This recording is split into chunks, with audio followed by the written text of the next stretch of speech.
Hello, hello, hello. This is Gresh from the I Am CEO podcast, and I have a very special guest on the show today. I have Deevo Tyndall of Sprout Connectors. Deevo, it's awesome to have you on the show. How you doing, brother? Good to have me. Thank you. No problem. Super excited to have you on. And before we jumped in, I want to read a little bit more about Deevo so you can hear about all the awesome things that he's doing. And Deevo is a photographer, videographer, blogger, serial entrepreneur, and former corporate executive, single father of two promising young ladies, and now an emerging strategy consultant who is fast making his way as an expert in creative digital architecture to help small businesses and entrepreneurs brand and market using social media effectively. His current company, Fusion Photography, is an international photo, video, and content creation studio based in Charlotte, North Carolina. It's consistently recognized as one of the top 3 photography studios in the South. And prior to starting Fusion, Deevo started, scaled, and then sold the largest adult social company in the Carolinas. Running concurrently to his entrepreneurial life, he worked for a Fortune 50 company for over 20 years as the senior project director managing multi-million-dollar projects and international business teams. Deevo is currently the co-director of Sprout Connectors, a human-centered digital outreach agency with offices in Charlotte and Hilton Head, and is the co-anchor of the popular podcast Mind, Body, Business. Deevo, you're doing phenomenal things. Awesome to have you on the show. You ready to speak to the IMCO community? I'm ready. That sounds good. I'm gonna get that guy in here so he can talk to you. I'm not sure where he is. Exactly. That's why I'm paging Deevo to the podcast studio. Yeah, we all have that imposter syndrome. When you read it, it's like, wow, I've actually done a few cool things in my life. Yeah, it becomes definitely surreal. So I guess I wanted to start everything in hearing how you got started. Could you take us through what I call your CEO story, and we'll let you get to started with all those things you're doing? Well, so I originally worked in the Fortune 50 world, working for corporations straight out of college. I was selected as one of only 2 people across the planet that was selected into this executive management program. I worked in New York City for a year and hated that. So I asked if I could graduate early out of the program and move back to California, which is where I'm from. And I was granted permission to do that. So I actually left the program, moved back to California, where I set up shop, doing the corporate thing for almost 20 years. Simultaneously to doing that, I always had an entrepreneurial spirit. So I had started a few smaller organizations in the athletic world. I started a men's soccer program, which quickly morphed into dodgeball and volleyball and softball and some other things. And before I knew it, I was running a sport and social club out in San Diego. I got married in 2003. Prior to that, I'd been taking photographs as a hobby all my life. In fact, my first camera I got was when I was 12 years old, and just kind of fell in love with the idea that I could create something, freeze something, and then have that for posterity's sake forever and ever. And so I just kind of kept taking photographs. In 2003, when I got married, I realized that I could take better photographs than my photographer. And I was like, shit, this guy just got $4,000 to do this. Why am I not charging for my services? So before that, it was just a hobby. So that's kind of where Fusion was born. And then I ran those 2 concurrently. I moved to Charlotte, North Carolina in 2006. I got divorced and things just I just needed a fresh start, fresh location. The business company that I was working for got purchased, and so everyone in the company was laid off. And I was like, wow, I got divorced. I just got laid off from my job. I've got these 2 small gigs I'm doing on the side that really aren't making a whole lot of money. Where do I go next? And so I ended up in Charlotte, North Carolina, which I won't bore you with all the details on that, and got another job working for the same company that purchased my company, and just continued that process, doing that while still growing the 2 side businesses on the side. And then in 2013, I quit the corporate job full time and just jumped headstrong into the 2 side gigs, which now became the full-time gigs. Nice. So. Absolutely. And I know when we were, talking a little bit, before I hit record, you talked about how the 2 businesses kind of overlap, and they both kind of, it sounds like they help each other out, synergize each other. Could you talk a little bit more about that? Yeah, so Fusion Photography traditionally was a human-centered photography business. We focused on weddings, family portraits. We did some commercial work, but primarily human stuff, kind of the artsy side of the photography world. But I was also starting to get a lot of inquiries for doing commercial work, event photography, and because I had a decent social media presence, I was getting asked to teach others, primarily photographers and people in the wedding industry, how did I grow my social media to what it was. And so I started doing free workshops, and then I started charging for the workshops. And then my partner and I, Lisa and I, we came together in 2017. And in 2018, we're like, man, we're giving away all this intellectual spirit to people for free. We're actually really good at it. We enjoy doing it. How do we bridge that gap between the business world and the art world? And that's where Sprout was born. And so we created Sprout Connectors, which is, for lack of a better explanation, it's a intellectual thought seed agency that bridges strategic social media and content creation and puts them under the same roof, because traditionally they've kind of been separate worlds, where you would hire a photographer to come in and create content, and then you would hire a marketing strategist to come in and do your marketing strategy. But because we both have a vast amount of experience in both of those worlds, we're like, let's combine the two. And I don't like the word agency, but for lack of a better word, it's a creative agency that creates content and kind of brings all of that strategically under one roof. Yeah, that makes so much sense. And and definitely correct me if I'm wrong. I feel like when you have both, in tandem, and a lot of times when you have them in two separate houses, so to speak, a lot of times you don't get that synergy. You don't really get the next level finished product, which it sounds like you all provide. Yeah, that's a great analogy you just made. So imagine if you were building a house and you're constructing your dream home, you wouldn't hire two different architecture companies. You wouldn't hire two different builders. You wouldn't hire you wouldn't hire different people to build the same home. You'd hire one project manager, one builder, and one architect to encapsulate your entire vision, and then carry out bringing in the necessary bodies, the contractors, et cetera, to fill those roles, right? So in essence, that's what we are. We're one builder, one creative agency that works with you. As let's say we're working with you, Gresh, and you wanted to create social media content, or you wanted a new website, or whatever it is. You would bring us in, and we work strategically with you to encapsulate what your vision is, bring that into a storyboard concept, if you will, and then strategically go out and fill that with our contractors, if you will, but the content that we would be creating for you. Does that make sense? Yeah, that makes perfect sense. And I love that you said that word vision, because it sounds like, correct me if I'm wrong, that kind of is the foundation of everything you're doing, your brand and what you're trying to create. And as you said, fill in that storyboard where you have that vision and you figure out how to execute it, and it manifests itself in many of the ways that you all work with clients. Yeah, your vision might be different than mine. And while I'm a great photographer, I don't necessarily know how your business runs, nor what you want to accomplish. And so what we set out to do is a really rigorous discovery process with you to better understand your business. What's your mission? What are your values? What's your value proposition? What is it, and why are you in business? Why would I go to you as opposed to 25 other people who are doing very similar things? What makes you different? And so then once we kind of nail down what those parameters look like in terms of what are your pillars, what are your pillars of success that makes you, and why people would buy from you, we then go around strategically to set about creating content that fills in those pillars for you in an aesthetically pleasing way, so that your vision, your mission, your strategy all are cohesively told with content that tells your brand story. And that's the whole point behind it. And you could do this with stock photos to a certain extent. I think I was having this conversation with a nonprofit that we're about to start working with last week, and she's like, my CEO originally thought that we could go, just get a bunch of stock photo and video, but it looks like everyone else's. You can download that stuff from Canva and have basically a decently told story. But if you really want to separate yourself and your brand and your company and the vision and the mission that makes you who you are and why you're in business, then you need to spend some time and energy around telling that story properly, so that when people hear it and see it, they're like, holy shit, I would totally buy from that cat. Does that make sense? Yeah, that makes so much sense. And I love that word that you use, cohesive, because I think so many times, a lot of times when you tell your story and then you look at somebody's website, you look at their images, it seems like they're, completely different stories, completely different businesses, but having that cohesiveness is so big. And obviously doing the work to get to where that cohesiveness even makes sense is so huge. Would you consider that to be what I call like your secret sauce, the thing you feel kind of sets you apart, is that ability to be able to obviously, listen to a client and be able to hear the story, synthesize it, I guess you can say, and really replicate it in so many different forms and fashions for the client?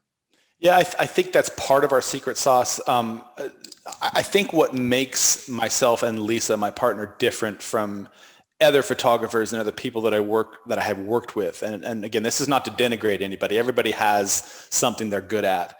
Right. Our ability to intuitively understand people, I think, is our secret sauce. I've been blessed with a gift to engage with people from all walks of life, and as has Lisa. And because we have a vast amount of experience, and combined with our intuitive abilities to read people, to understand people, and to actually give a fuck about it, all of it. Forgive me if this is a PG conversation.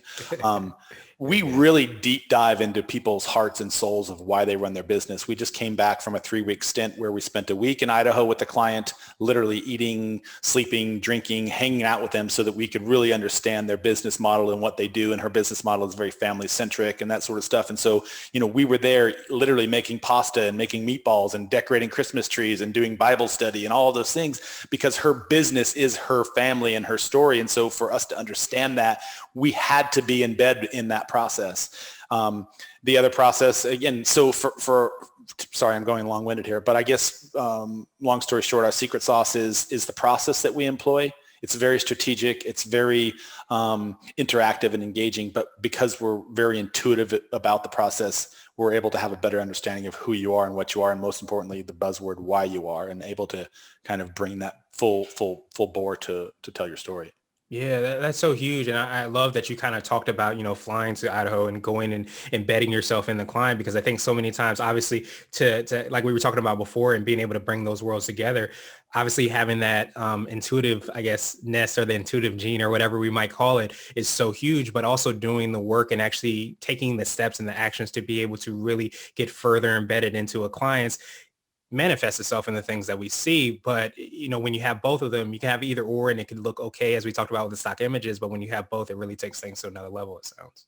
Yeah, again, there are a lot of really talented photographers and videographers, and I actually joke half the time and say I don't know that I'm even I would qualify as a photographer, quote unquote.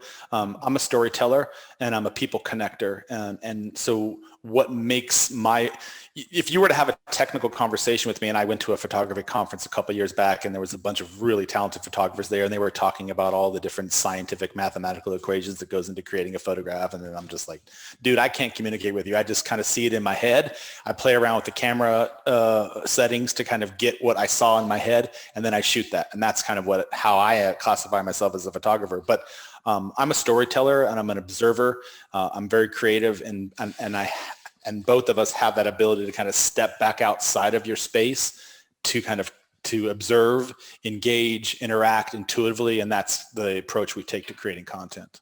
Nice. Yeah, absolutely love that, because you get that opportunity to really set yourself apart, because you're speaking to people through stories, which I think is definitely a human language, so to speak, to really understand and connect and to know one another's, and especially a person's business as well. So definitely appreciate that. And I wanted to switch gears a little bit, and I wanted to ask you for what I call a CEO hack. So this could be like an app, a book, or a habit that you have, but what's something that makes you more effective and efficient?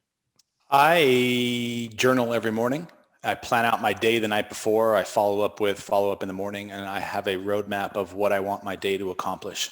I did not used to do this, and I was kind of squandering time and then wandering around. And, while I've been relatively successful in most of my life, I didn't really start seeing the compounding effect of my results until I really started strategically planning out my days, my weeks, my months. And I know exactly there are 3 things every single morning that I write down that I have to be accomplished that day, come hell or high water. And I set out every day to accomplish those 3. That list might have 46 items on it, but there's 3 marquee events that I have to accomplish. And as long as I get those 3 done for that day, I consider that day mostly successful. I heard a fantastic quote yesterday as I was driving down to Hilton Head. Jordan Peterson, he's an author, Canadian, I'm sure you've heard of him. He's kind of hit the mainstream pretty big right now. And he said, if you were to just set a goal every single day to accomplish 51% of what you set out to do, and that 51% was somehow in line with your life goals, you'd be better off than 90% of the population. And that's generally very factually true. And those 3 things for me are my 51%. If I can accomplish those 3 every single day, then I consider that day relatively successful. Yeah, that's absolutely huge. And I think that the balance beam of, running a business and having all these 46 things that we have to do on a daily basis is huge. But I think if you're able to kind of prioritize and do the one things or the things that make the most movement according to your goals and where you want to be, understanding those priorities and being able to execute on those priorities, it allows you to go that extra mile that a lot of people don't even know about or even try to go to. Absolutely. And it's a simple exercise. And I would like to clarify, it doesn't have to necessarily be business-based items. You know, maybe the three things are take some time today to play with your kids. I have two daughters. Maybe that's going to be one of my three today because I haven't seen my kids for a couple of weeks. I've been traveling. So, you know, one of the three things on my list today is to make sure I take some time, jump on the trampoline, just kind of spend some detached time from everything else and be with my children. So they don't always have to be business. They have to be things that are life fulfilling for you, that are going to make you a happier person at the end of the day. Because if you can't look at yourself in the mirror at the end of the day and be like, I totally put in what I needed to do today, I'm happy about what I've accomplished, then, you know, you're just going to end up in sort of a death spiral in a short amount of time. Yeah, absolutely. And as we kind of talked about, you know, with your business, I love how you say that life fulfilling, because I think so many times we forget about the human aspect of business. And obviously it's important to kind of reach and, you know, pursue those goals and to be ambitious. I think often we forget about the things that keep us full and spending time with family and those that we loved and those that fill up our lives and remind us of why we're doing what we're doing really puts everything in perspective. So if we don't take care of those things, then it's harder and harder to really be quote unquote successful. Absolutely. Agree with that. Great takeaway. Awesome. And so now I wanted to ask you for what I call a CEO nugget. So this could be a word of wisdom or piece of advice. It might be something you would tell a client, or if you hopped into a time machine, you might tell your younger business self. Good question. I think it's a philosophy that I have been trying to live my life for the last year and a half or so, and it's a term called arete, A-R-E-T-E, live with arete, and it's a Stoic philosophy from Epictetus and ancient Roman philosopher. And that piece of it is that in every single moment that you do, whatever it is, do it as if it's the last day you'll ever have to do that. And that can be how you love, how you journal, how you execute a business meeting, how you show up for a podcast. Don't do anything half-ass, because those half-ass moments tend to compound over time. And you know, talk about karma or whatever you will. You never know when your last day is here. You never know when your last moment is here. And I hate to sound cliche, but look at the world we're living in right now. And you really don't know when your time is up. So I was just reading a story about, you know, somebody I know in my hometown who was walking across the street to deliver a turkey for Thanksgiving, and they got hit by a car. And it's like, you just never know. So everything you do, and I don't mean to go dark on you, but I would say, and I say this to my kids every day, live with arete. Everything you do should be from the approach, this might be the last time I get to do this, and I'm going to go give it everything I have. And the most amount of joy I can give, the hardest I can work out, the hardest I can, anything you do. Yeah. That's it. That's absolutely huge. And it's definitely not dark. I mean, I think it's real. Because like you said, that's the world that we're living in. And the idea of arete, I hadn't heard of that. It kind of sounds like too, correct me if I'm wrong, it sounds like a lot about being present and really giving of yourself of that current existing time, not living, oh, I'm going to do it tomorrow, I'm going to give my full ass tomorrow because I gave my half-ass yesterday. Is really being present to what that time is and the gift that you have, and to be able to execute in that current state and time. Yeah. And I think in every situation, this morning I woke up, I was up really late last night preparing for my own podcast today, and we didn't get to bed at the right time. And, I try to wake up every morning really early and to do all the things I need to get done before the day takes over. And I was like laying in bed. I was like, fuck, I'm so tired. I just want to lay here. And I was like, arete, dude, you got shit you got to get doing. Get up. So I just once it becomes sort of a habitual, it just becomes second nature. And you have to start somewhere. Start by starting. You're not going to be able to have this. You're not going to be able to wake up at 4:00 every morning, every single day. It's going to take time. You build up. So start your clock at 6:30, and then, a week later, maybe move it to 6:15, and then a week later, move it to whatever. Whatever it is, take incremental steps to get to the journey you're trying to accomplish. And you can do that by a bunch of strategic ways, whether it's journaling or making your list of 3 or whatever it is. But every single day, try to improve upon yourself better than you were the previous day through arete. Yeah, and I love that, just because a lot of it, talks about the process of life and the process of where we want to be in so many different fashions, and creating those habits in order for that to happen, to be able to say arete, and you pop into that kind of that mind frame or that place that you want to be. It's not something that the first time you heard it might have happened, but it's something that you started to be able to train yourself, you started to build those habits so that you're able to execute on that.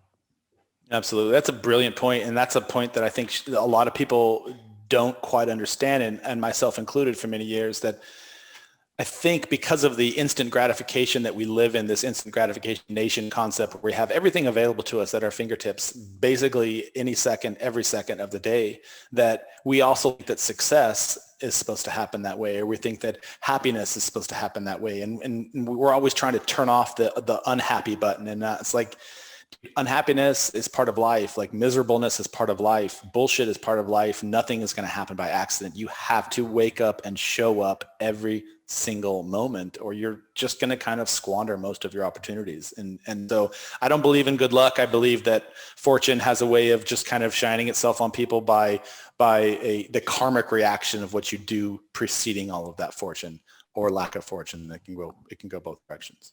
Yeah, absolutely. I'm a big believer of that as well, too, because a lot of times, we forget about the action that you take. It's not just, kind of waking up. A lot of times they say the harder I work, the luckier I get.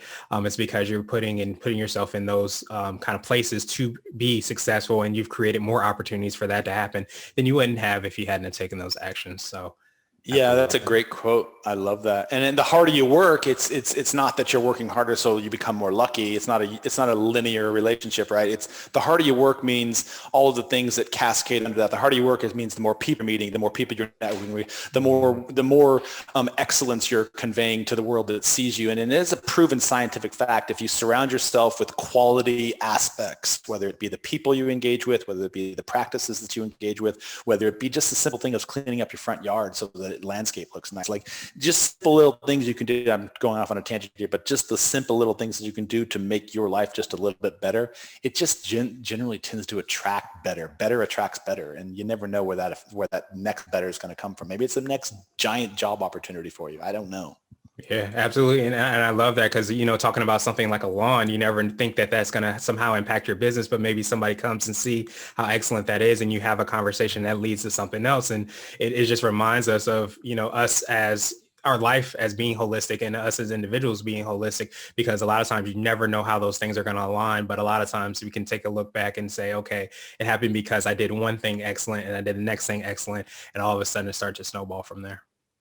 Yeah, it's a realist example, right? But it's also a metaphor. I think if you manscape or you clean yourself up and you make yourself presentable and all the things, it's just human nature. You feel better about yourself. You're more confident about yourself. You're more likely to engage in a conversation with somebody if you have a presentable self and all those different things. And again, the more you do those sorts of things, they begin to compound and have a luck-based impact on your life, if you will.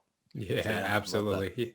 Yeah, I love that. And so I wanted to ask you now my absolute favorite question, which is the definition of what it means to be a CEO. And we're hoping to have different quote unquote CEOs on this show. So Deevo, what does being a CEO mean to you?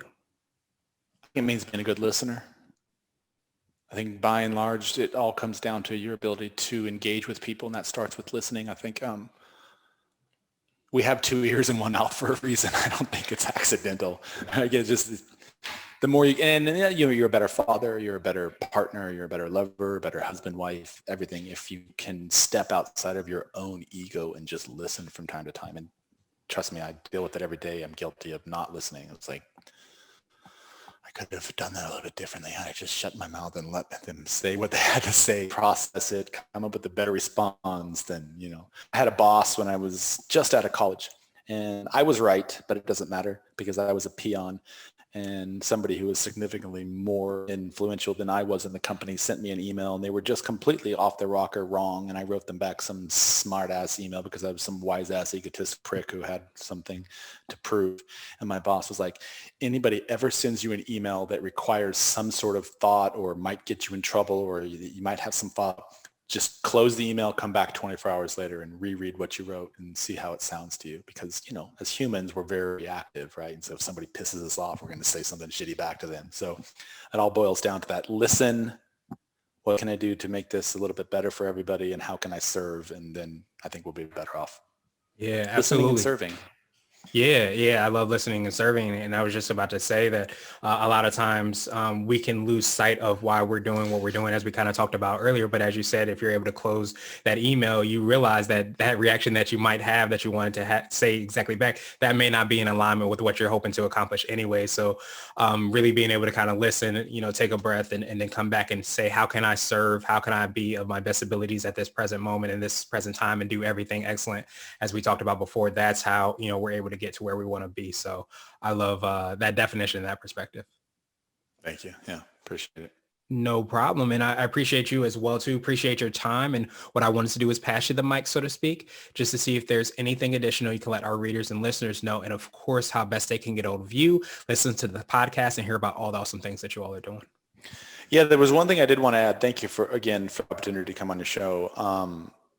There was one thing you said earlier that really resonated with me that I would like to just kind of hammer a point home. You talked about storytelling, and in terms of what we do as business people, it's not just because I'm a content creator or a photographer or videographer that this point is important. If I would encourage anybody who's in the business space of trying to sell their services to somebody or get their brand out there for somebody, think about what your value proposition is. And if you talk to anybody who buys your product, they're buying your product because of the experience that you provide and the story that you tell. It's not because your product is necessarily better per se, or your logo is nicer.